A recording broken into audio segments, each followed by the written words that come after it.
What's going on, guys? Today we are going to be adding Apple CarPlay to this 2013 BMW X5. This Apple CarPlay interface will work on pretty much every BMW X5 up until they had CarPlay from factory. The module features Apple CarPlay, wireless CarPlay, Android Auto, has a USB input and Bluetooth, and pretty much brings the interior right up to date on these great cars. And if you have any questions about your X5 or if the year is a little bit different, just drop a comment below. The only thing really that matters is the iDrive version it's running, but we can explain that in more detail a little bit later on. So what we'll do, we'll go through the full installation and we'll go ahead and show you how the system works.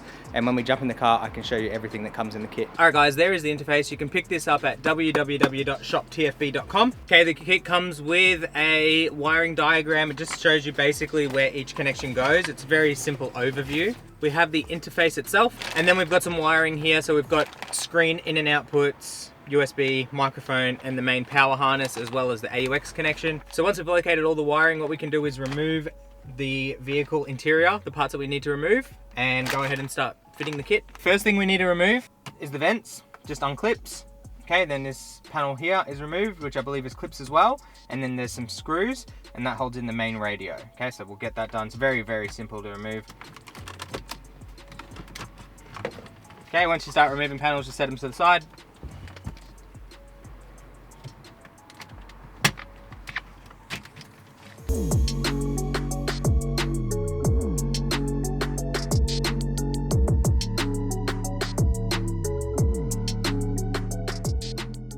Okay, once we've got the radio disassembled, what we can do is look at some of these screen connections. So basically, this is pretty straightforward. What's going to happen, this is going to plug in to the video cable, just pink, okay? And we're going to run that down to this area here, because that's where we're going to mount the module, so right down here. And the new cable is going to take its spot, but it's also going to run down here. And so basically what we're doing is intercepting the video signal, and it's going to be running through our module now instead. Okay, so I'll get those taped up and run down to there, and we'll touch base after that. Okay guys, so on the passenger side, this panel right here is held in with these 3 Torx 20 screws. Okay, 1, 2, 3, and the whole thing pops down, and there's heaps of space up behind the dash for us to mount the module when we're ready. But for now, I just wanted to remove that, and then we can get these 2 screen cables that we were just looking at down through here and have them running out here ready to go into the module. All right, the next panel to remove is this one right here. Now this is just held in by clips, so you can use a plastic panel removal tool and just pry it up.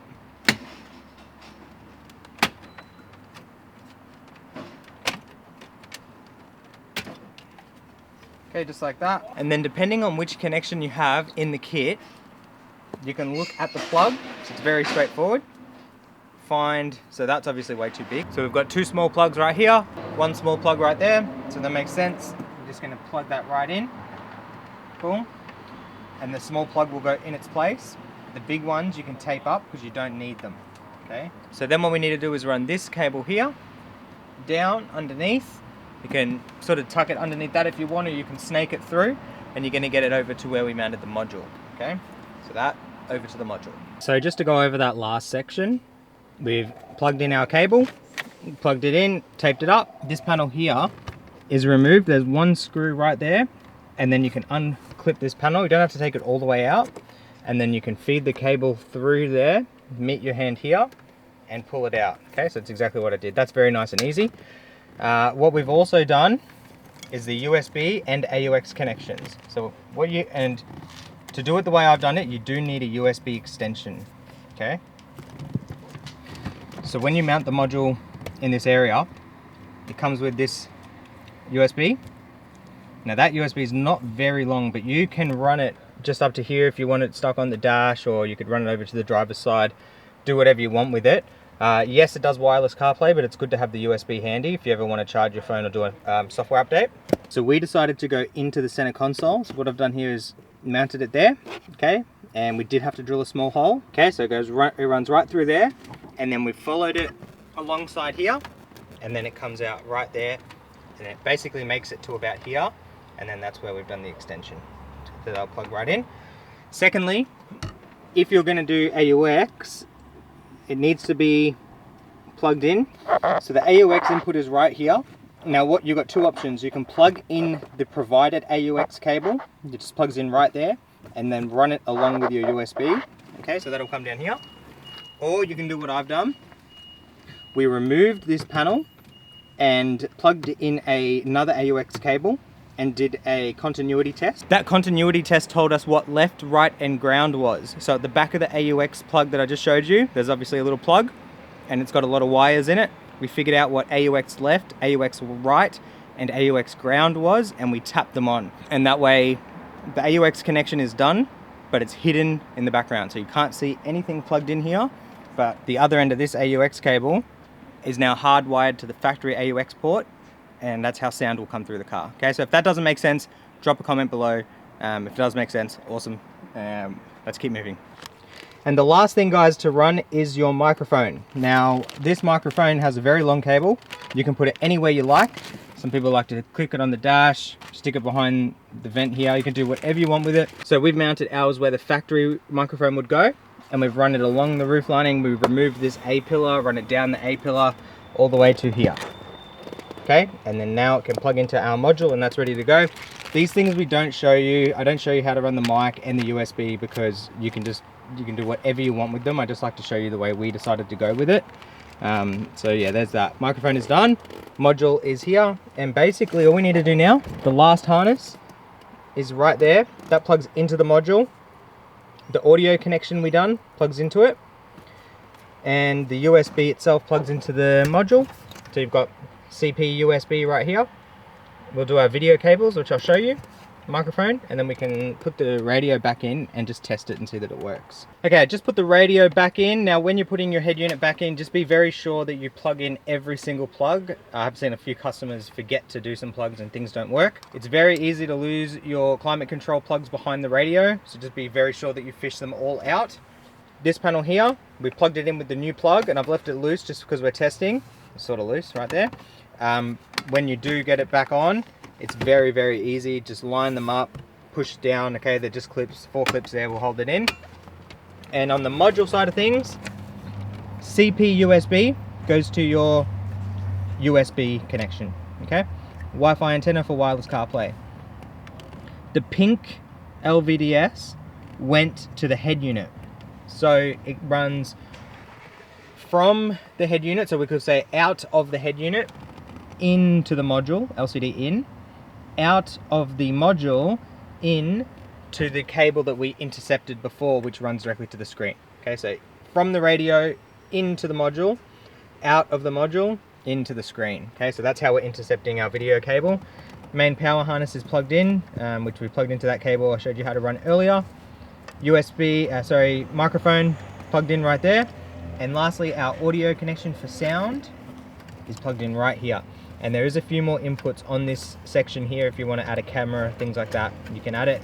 If you've got a factory camera, you can go ahead and set the dip switches. And on that little sheet we showed you earlier, that's got the legend for the dip switches. Now with that all being said and done, we've just pushed the radio button to turn it on. Okay, now our iDrive controller is working perfectly with the screen on this factory settings, which is great. Menu button right here. Let's go ahead and press and hold that menu button. Boom. Now we're in CarPlay and the iDrive controller is working great. Okay, so this is a really good sign.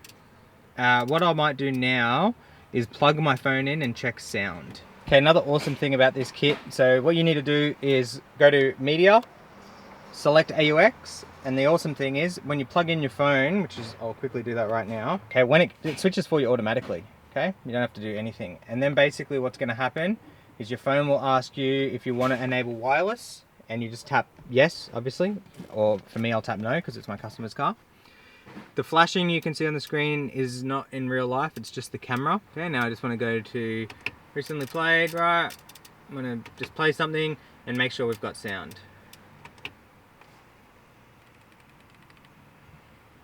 There we go, I just slowed down that shutter speed and now you can see the screen so much cleaner. And when we were testing sound, there was no sound coming through, so I'll give you guys the hot tip. You can obviously hear it now. What you need to do is get out of CarPlay, press and hold the back button to get out, and in tone settings for AUX it needs to be pretty up full, and it's not too high because I had it on half before and it was very low volume, but if we're on high, so you hear that, and then I changed to radio, it's about the same. So you're not putting the input too high. Okay, so for some people that'll make sense. But basically that is what we've done so far. We've got the USB done, the AUX connection done, the screen connections are done. All that is left is to clean up the installation and mount the module. So I'll get that done, show you guys the final product when it's done, and I'll also show you the different iDrive systems for what kit you need to order or what kit you want to go ahead and buy or whatever.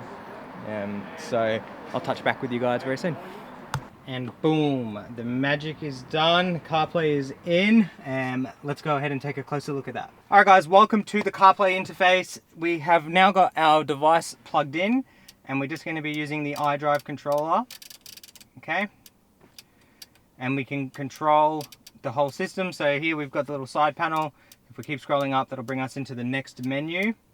And here we've got our phone, music, maps, and messages. Okay, you got BMW there, podcasts, audiobooks, calendar, Spotify. If you want to go ahead and listen to some music, you can do so. So we've got something playing right now. We can turn it up.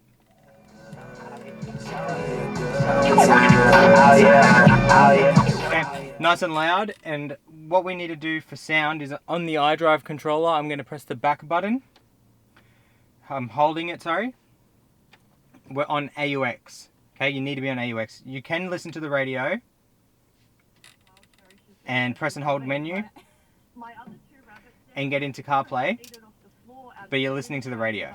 So you can use CarPlay with the radio, but if you go to play sound, right, which we actually have playing right now, you won't hear it. You need to press media. Or you need to go back, sorry.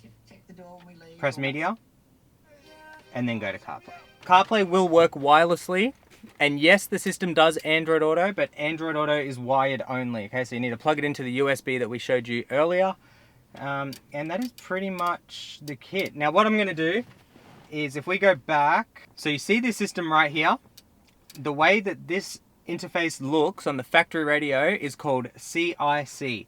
Now what I'm going to do, on the website www.shoptfb.com, there's going to be BMW X5, and then there's going to be iDrive.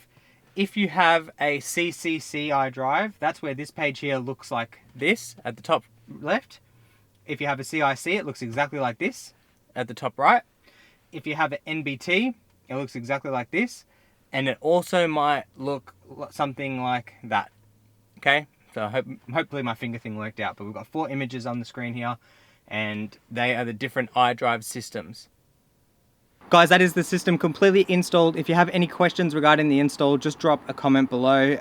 It's a very, very straightforward installation. It's plug and play at the iDrive controller. Then you just need to go ahead and run your screen cables, USB, AUX, all that sort of stuff. And yeah, like I said, if you have any questions, drop a comment below. This kit will be on our website, www.shoptfb.com. And that is pretty much it. If there's any other videos you want to see, drop a comment below. Subscribe to the channel, like the video. I'll catch you guys in the next one.